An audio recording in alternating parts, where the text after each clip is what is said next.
Good morning વિદ્યાર્થી મિત્રો, કેમ છો બધા? મજામાં? આજે આપણે કન્ટિન્યુઅસ પાસ્ટ ટેન્સ એટલે કે ચાલુ ભૂતકાળ એની વિશે એક્ટિવ અને પેસિવ, એક્ટિવમાંથી પેસિવ અને પેસિવમાંથી એક્ટિવની ચર્ચા કરીશું.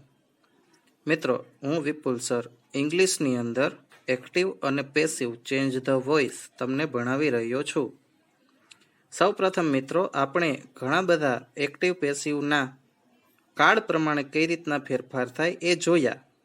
હવે એક લાસ્ટ છે કન્ટિન્યુઅસ પાસ્ટ ટેન્સ ચાલુ ભૂતકાળ, એની વાત કરવાની છે. તો મિત્રો, આજે તમને જે રીતે હું ભણાવું છું એની ઉપર ખાસ ધ્યાન આપી દેજો. સૌ પ્રથમ કન્ટિન્યુઅસ પાસ્ટ ટેન્સ એટલે કે ચાલુ ભૂતકાળ, એની અંદર સૌ પ્રથમ જોઈ શકો છો જે કાળમાં વોઝ અથવા વેર, જે કાળમાં વોઝ અથવા વેર અને ક્રિયાપદનું આઈએનજી વાળું રૂપ આવે. વોઝ વેર વત્તા આઈએનજી, ક્રિયાપદના મૂળ રૂપમાં આઈએનજી ઉમેરવામાં આવે એને કહેવાય વર્તમાન કૃદંત. શું કહેવામાં આવે છે મિત્રો? વર્તમાન કૃદંત. જે કાળમાં વોઝ વેર વત્તા ક્રિયાપદનું આઈએનજી વાળું રૂપ એટલે કે વર્તમાન કૃદંત આવે તેને કહેવાય ચાલુ ભૂતકાળ. આ કાળમાં હી શી ઇટ સાથે વોઝ, બરાબર, આ કાળમાં એક વચન હોય જેમ કે I U he she it, એની સાથે વોઝ વત્તા ક્રિયાપદનું આઈએનજી વાળું રૂપ, અને જે બહુવચન હોય જેમ કે વી યુ ધે, એની સાથે વેર વત્તા આઈએનજી વાળું રૂપ આવે. આ વસ્તુ એ ખાસ યાદ રાખવાની છે. કાળ છે એ ખૂબ જ મહત્વના છે મિત્રો, એટલે ખાસ તમારે એ જ ધ્યાન રાખવાનું છે કે એક વચન ક્યાં આવે અને બહુવચન ક્યાં આવે છે. તો મિત્રો, હવે ચાલુ ભૂતકાળમાં વાક્ય સાથે સાદા ભૂતકાળનું વાક્ય પણ આવે ત્યારે માત્ર ચાલુ ભૂતકાળના વાક્યનું જ પેસિવ કરવાનું. ખાસ યાદ રાખજો મિત્રો, જ્યારે આપણે ચાલુ ભૂતકાળ ભણતા હોઈએ ત્યારે તેની સાથે એક વાક્ય છે એ પાસ્ટ ટેન્સનું, સાદા પાસ્ટ ટેન્સ એટલે કે સાદા ભૂતકાળનો આવે છે, પણ આપણે ચાલુ ભૂતકાળનું વાક્ય હોય તો માત્ર અને માત્ર તેનું જ પેસિવ કરવાનું રહે છે. ચાલો, તો એફર્મેટિવ સેન્ટેન્સીસની વાક્ય રચના પણ તમે એક્ટિવ પેસિવની જોઈ શકો છો. જેમ કે એક્ટિવ વોઇસ છે, એમાં કર્તા વત્તા ટુ બીનું ક્રિયાપદનું રૂપ વોઝ અથવા વેર, ક્રિયાપદનું આઈએનજી વાળું રૂપ અને અન્ય શબ્દો. પેસિવ વોઇસમાં કર્મ વત્તા ટુ બી ક્રિયાપદનું રૂપ વત્તા બીઈંગ વત્તા ક્રિયાપદનું આઈએનજી વાળું રૂપ વત્તા બાય વત્તા કર્તા અને અન્ય શબ્દો. હવે મિત્રો, જુદા જુદા પ્રકારના વાક્યોનું પેસિવ વોઇસમાં રૂપાંતરણ. તો જોઈ શકો છો પેલું વાક્ય, Nishit was driving the car at that time. Nishit was driving the car at that time. Nishit તે સમયે ડ્રાઇવિંગ કરી રહ્યો હતો. પેસિવ થાય એ car was being driven by Nishit at that time. કર્મ છે શું ચલાવી રહ્યો છે? તો કે car. Car was being driven by Nishit at that time. સમજાણું મિત્રો એક્ટિવનું passive? Next, Rupa was taking about an exam then. અહીંયા ખરેખર પ્રિન્ટિંગ મિસ્ટેક છે. Rupa was talking about an exam then. શેની વિશે વાત કરે છે? An exam. An exam was being talked about by Rupa then. આપણે આની પહેલા પણ ટોકડ અબાઉટ વિશે ભણી ગયા. ટોક અબાઉટ, ઓફ, આ બધા એની સાથે આવે તો એની સાથે જ મૂકવાના. An exam was being talked about by Rupa then. ચાલો નેક્સ્ટ, એક્ટિવનું પેસિવ કરી લીધું. હવે when the inspector came the teacher was teaching English. When the inspector came the teacher was teaching English. When the inspector came, English was being taught by the teacher.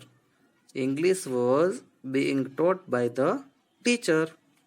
Next, while the principal was singing the papers, while the principal was singing the papers, the peon rang the bell.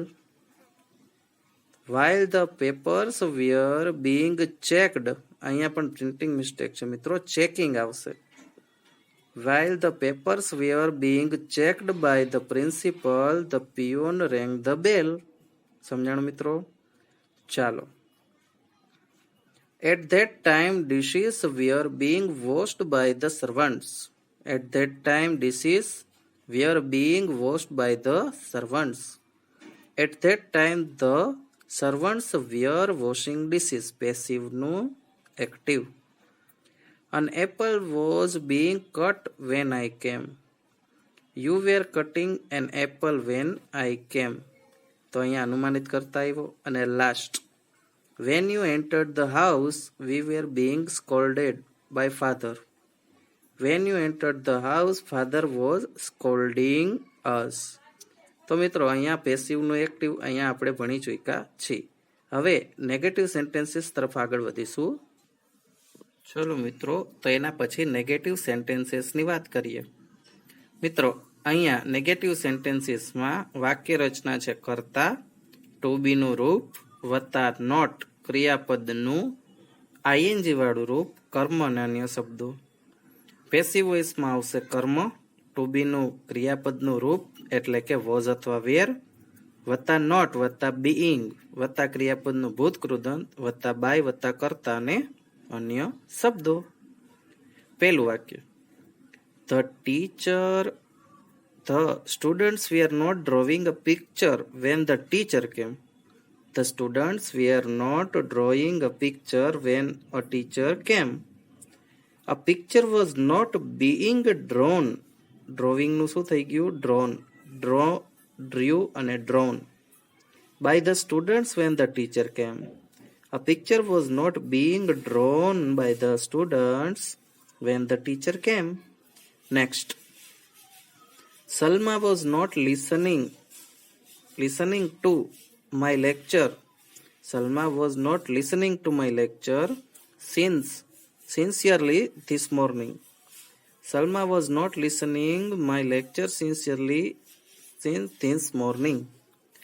My lecture was not being listened sincerely by Salma this morning. બરાબર, એક્ટિવનું passive. હવે મિત્રો પેસિવનું active કરીશું. તો જુઓ, bath was not being taken by us that time. We were not taking bath at that time. ચાલો, તો હવે negative પણ સમજાઈ ગયા મિત્રો. હવે ઇન્ટ્રોગેટિવમાં તમને ખબર જ છે, ઇન્ટ્રોગેટિવની અંદર સૌ પ્રથમ સાદા જે કાળની રચના પ્રમાણેના વાક્યો હોય, પછી WH અથવા હાવવાળા અને છેલ્લે WHO અને હોમવાળા. ચાલો, સૌ પ્રથમ પેલે વોઝ આવશે. Was she making tea at that time? Was she making tea at that time? પ્રશ્નાર્થ જ રહેશે મિત્રો. Was tea being made by her at that time? Was tea being made by her at that time? સમજણ મિત્રો? તો અહીંયા પ્રશ્ન ચિહ્ન આવશે. Were you sweeping your room when I came? Were you sweeping your room when I came? Was your room being swept by you when I came? મિત્રો અહીંયા ચાલુ ભૂતકાળનું જ આપણે માત્ર ને માત્ર પેસિવ કરવાનું છે. Was the driver being beaten by the people when the police came? Were the people beating the driver when the police came? બરાબર મિત્રો? તો એક્ટિવનું પેસિવ અને પેસિવનું એક્ટિવ થઈ ગયું. હવે પ્રશ્નાર્થનો બીજો પ્રકાર WH અને હાવથી શરૂ થતા હોય. તો મિત્રો અહીંયા જોઈ શકી છીએ, પહેલું, Why were the workers shouting slogans there? Why were the workers shouting slogans there? Why were slogans being shouted by the workers then? Why તો પહેલા આવે, was were વાળું પણ આવે, WH પહેલા આવે, પછી was were આવે, પછી આવે કર્તા અને પછી આવે જે રૂપ હોય ING વાળું એ. બીજું, What were you doing at that time? What were you doing at that time? What was being done by you at that time? What was being done by you at that time? Next. Which animal was taking a ring in its legs? Which animal was taking a ring in its legs? By which animal was a ring being taken in its legs? By which animal was a ring being taken in its legs? Next. Which of the girls was singing a song then? Which of the girls was singing a song then? By which of the girls was a song being sung then? મિત્રો sang, song એ બે છે ભૂતકાળ અને કેનું રૂપ છે? ભૂતકાળ અને ભૂતકૃદંતનું રૂપ. Next. With which book were you reading a chapter number 10? With which book a chapter? With which book was a chapter number 10 being read by you? read નો સ્પેલિંગ તો એક જ થાય પણ ભૂતકૃદંત છે મિત્રો. છઠ્ઠું. What was she being said about by them when she was alive? What was she being said about? Say about ભેગું આવે એટલે said about. By them when she was alive. What were they saying about her when she was alive? Next. How were the workers being treated by the masters? How were the workers being treated by the masters? How were the masters treating the workers? How were the masters treating the workers? તો મિત્રો અહીંયા WH વાળા પણ પૂરા થાય છે. હવે હુ થી શરૂ થતા હોય એ. ઠીક છે, તો ચાલો એનો અભ્યાસ આગળ કરીએ. ચાલો મિત્રો, તો હવે અહીંયા જે હુ વાળા વાક્ય છે એની વાત કરીએ. Who was checking the patients at that time? Who was checking the patients at that time?